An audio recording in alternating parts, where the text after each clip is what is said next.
যদি ফেরত নেন তাহলে তারা হজম করবে কি করে? কতদিন জেলে রাখবে শেখ হাসিনাকে? ফাঁসিতে ঝুলাতে পারবে বলে আমার মনে হয় না। এখন কি হয় কে জানে, বাংলাদেশে অনেক কিছু হয়েছে যেগুলো 6 মাস আগেও কারো মনে হয়নি যেটা হবে। একজন প্রাক্তন প্রধানমন্ত্রীকে, বিশেষ করে শেখ হাসিনার মতো প্রধানমন্ত্রীকে ফাঁসিতে ঝোলানো এত সহজ ব্যাপার না। আর তিনি যদি দেশে ফেরেন এবং তারপরে যদি তাকে ফাঁসি দেওয়া হয় তাহলে কিন্তু আন্তর্জাতিকভাবেও কিন্তু জিনিসটা ভালো চোখে দেখা হবে না। সরকারের মনোভাবটা খুব পরিষ্কার বোঝা যাচ্ছে না। আমার মনে হয় সরকার একটু দোদুল্যমান অবস্থা আছে এই বিষয়ে। আমি দেখলাম যে শেখ হাসিনা সাক্ষাৎকারে তিনি ওইদিকে একটা আভাস দিয়েছেন, কারণ তিনি কি করছেন এখন সেই জিনিস ব্যাখ্যা করতে গিয়ে তিনি এক জায়গায় বলেছেন যে আন্তর্জাতিক সম্প্রদায়ের সাথে তার যোগাযোগ তিনি বজায় রাখছেন। মিস্টার ত্রিবেদী আলাপ করবেন না এটা আমি ভাবতেই পারবো না। আর একটা মজার জিনিস হলো যে ভারতে যে আমেরিকান রাষ্ট্রদূত আছেন, 2 মাস আগে আমি হয়তো বলতাম যে না, আমেরিকা এই ভারত বাংলাদেশ সম্পর্কে নাক গলাবে না, কিন্তু এই অভিনন্দন সাবির মুস্তাফা যে বিষয়টি নিয়ে অবশ্যই এখন সারা দেশে আলোচনা হচ্ছে, আন্তর্জাতিক গণমাধ্যমেও নানান ভাবে এসেছে। ভারতের প্রভাবশালী গণমাধ্যম এনডিটিভি কে শেখ হাসিনা একটি এক্সক্লুসিভ সাক্ষাৎকার দিয়েছে, আপনি নিশ্চয়ই দেখেছেন। সেখানে তিনি এই বছরের মধ্যে দেশে ফেরার কথা বলেছেন। এর আগেও তিনি দেশে ফেরার কথা বলেছেন, কিন্তু টাইম ফ্রেম বেঁধে দিয়ে নয়।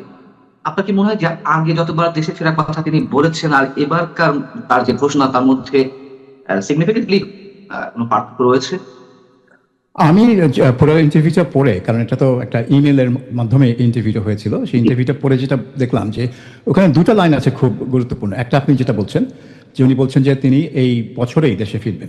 তো এই বছরেই এরকম একটা স্পেসিফিক টাইম ফ্রেম, এখন তো আমরা জুন মাসের শেষ প্রান্তে চলে এসেছি, বছরের অর্ধেক বাকি আছে। তো এই এত টাইম ফ্রেম আগে কখনো দিয়েছেন কিনা আমার মনে নেই। ঘটনা তো 2 বছর, তার চেয়ে বেশি না। কাজেই এটা একটু সিগনিফিক্যান্ট এই কারণে যে তিনি কেন এত স্পেসিফিক বলছেন যে এই বছরেই তিনি ফিরবেন। তিনি বলতে পারতেন যে আমি ফিরবো যখন পরিবেশ থাকবে, আগে যেটা বলেছেন, যখন গণতান্ত্রিক পরিবেশ থাকবে, যখন ফেরার পরিবেশ থাকবে তখন ফিরবেন, এই ধরনের কথা তিনি আগে বলেছেন। কিন্তু এইবার বলছেন যে এই সময় তিনি ফিরবেন।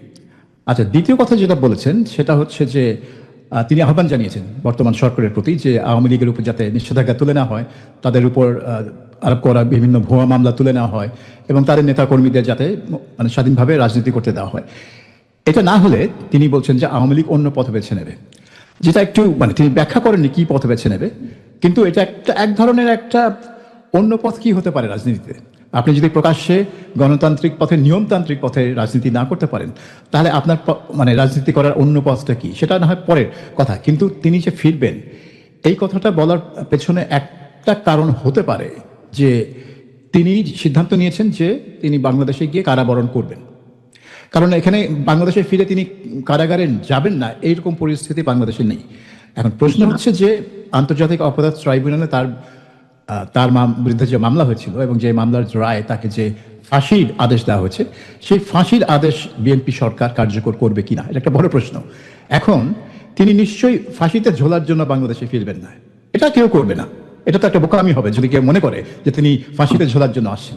তো হয় তিনি আসছেন এই আশ্বাসে যে তাকে ফাঁসি দেওয়া হবে না, কিন্তু সেই ধরনের কোনো আশ্বাস পেতে হলে যে ধরনের আলোচনা দরকার, পর্দার আড়ালে যে ধরনের আলোচনা দরকার, সে ধরনের কোনো আলোচনা হয়েছে বলে মনে হয় না। কারণ শেখ হাসিনা নিজেই বলছেন যে তারা কোনো সিক্রেট ডিল তিনি করবেন না, তিনি যা করার, যা কথাবার্তা বলার প্রকাশ্যে করবেন। তো সিক্রেট ডিল যদি না হয় তাহলে তিনি ফিরবেন, ব্যাপারটা একটু আমার কাছে খটকা লাগছে যে তিনি কি সিদ্ধান্ত নিয়েছেন যে কিছু একটা হবে, আইনগত প্রক্রিয়ার মধ্যে দিয়ে তিনি ফাঁসির থেকে রেহাই পাবেন, কিন্তু তিনি কি আবার তার সারা জীবনকে তিনি জেলে থাকতেও প্রস্তুত।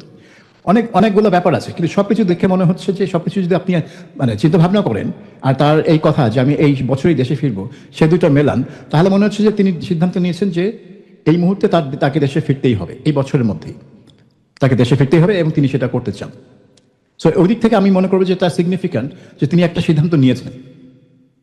আপনি বলছেন যে সিক্রেট ডিল হয়েছে কিনা গভর্নমেন্টের সঙ্গে তেমন কোনো লক্ষণ আপনি দেখতে পাচ্ছেন না, যেহেতু তিনি নিজেই বলেছেন, একেবারে উড়িয়ে দিয়েছেন যে এই ধরনের কোনো সম্ভাবনা নেই, কোনো ধরনের হিডেন এগ্রিমেন্ট বা এই টাইপের কিছু নেই। ইন্টারন্যাশনাল কোনো কানেকশন তিনি তৈরি করেছেন কিনা আওয়ামী লীগের ফিরে আসা বা তার ফিরে আসা বা রাজনীতি পুনর্বাসিত হওয়া, এটির কোনো ধরনের, যেহেতু হয়তো সরকারের সাথে কোনো ডিল করেনি, কিন্তু বিহাইন্ড দ্য স্ক্রিন আন্তর্জাতিক নানান ধরনের সংযোগ এখানে থাকতে পারে কিনা, যুক্তরাষ্ট্র, ভারত, এইসব, রাশিয়া?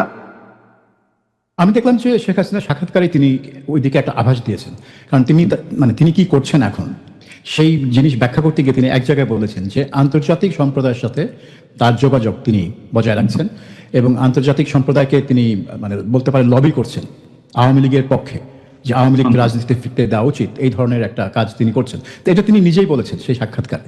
তো আমরা ধরে নিতে পারি যে বিভিন্ন চ্যানেলে তিনি আন্তর্জাতিক পরিসরে আওয়ামী লীগের পক্ষে লবি করছেন এবং সেজন্য লন্ডনের একটা আইন ফার্ম ডাউটি স্ট্রিট, যারা বিভিন্ন মানবাধিকার বা এই ধরনের কাজ তারা করে থাকে, তাদেরকে তিনি নিয়োজিত করেছেন। তারাও জাতিসংঘে এবং বিভিন্ন আন্তর্জাতিক সংস্থায় আওয়ামী লীগের বিরুদ্ধে অন্যায় করা হচ্ছে, অবিচার করা হচ্ছে, এই ব্যাখ্যা দিয়ে চিঠি দিচ্ছেন এবং লবি করছে।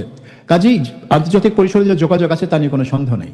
এবং এই যে ভারত থেকে একজন রাজনীতিককে হাইকমিশন করে পাঠানো হলো ঢাকায়, হীরালাল ত্রিবেদী, দীনেশ হীরালাল ত্রিবেদী, এবং তাকে খুবই মানে অভূতপূর্ব একটা কাজ, ভারত একজন হাই কমিশনারকে বা অ্যাম্বাসেডারকে মন্ত্রী পদের মর্যাদা দিল, যেটা ভারতে আগে হয়নি। কাজেই এর বাংলাদেশে যে ভারতে নিযুক্ত হাই কমিশনারের পদটা হঠাৎ করে ভারতের তরফ থেকে খুবই উঁচুতে নিয়ে যাওয়া হয়েছে, এটাকে একটা রাজনৈতিক রূপ দেওয়া হয়েছে এবং তাকে মন্ত্রীর পদ দেওয়া হয়েছে। তার মানে তিনি যখন বাংলাদেশের মন্ত্রীদের সাথে কথা বলবেন, তিনি কিন্তু শুধু হাই কমিশনার হিসেবে কথা বলছেন না, তিনি একটা তিনি একজন মন্ত্রী পদমর্যাদার রাজনীতিক হিসেবে কথা বলছেন। তো এইটার পেছনে একটা কারণ থাকতে পারে যে বাংলাদেশের সাথে সম্পর্ক উন্নয়ন করা ভারত এটার উপর খুব জোর দিচ্ছে এবং সেজন্য তারা মনে করে একটা রাজনৈতিক ব্যক্তিত্ব দরকার। কিন্তু রাজনৈতিক ব্যক্তিত্ব থাকা মানেই হচ্ছে বাংলাদেশের সাথে যে ভারতের রাজনীতি বিষয়ে যেই মতবিরোধ বা বচসা আছে, যার মধ্যে আওয়ামী লীগের ভূমিকা এবং আওয়ামী লীগের অবস্থান ভারতে, বিশেষ করে শেখ হাসিনার অবস্থান ভারতে, সেটা অত্যন্ত গুরুত্বপূর্ণ একটা অংশ। সেই বিষয়ে মিস্টার ত্রিবেদী আলাপ করবেন না, এটা আমি ভাবতেই পারবো না। আর একটা মজার জিনিস হলো যে ভারতে যে আমেরিকান রাষ্ট্রদূত আছেন, যিনি হ্যাঁ মিস্টার গোর, সার্গেই গোর, এবং যিনি গোটা দক্ষিণ এশিয়ায় আমেরিকান প্রেসিডেন্টের দূত হিসেবেও কাজ করেন, তিনি ত্রিবেদীকে অভিনন্দন জানিয়েছেন এক পোস্টে। এটা আমি আগে কখনো দেখিনি। মার্কিন রাষ্ট্রদূত অভিনন্দন জানিয়েছেন, তাও ভারতের, এমনটা দেখা যায়।